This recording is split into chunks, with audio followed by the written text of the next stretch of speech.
శివుడు మెచ్చిన మాసం కార్తీకం, కేశవుడు నచ్చిన మాసం కార్తీకం.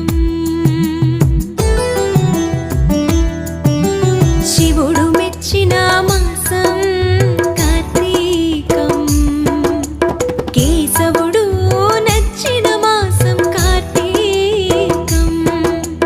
హరిహర ఏకోన్ముఖ మాసం కార్తీకం, ప్రకృతి పరవశించిన మాసం కార్తీకం. శివుడు మెచ్చిన మాసం కార్తీకం, కేశవుడు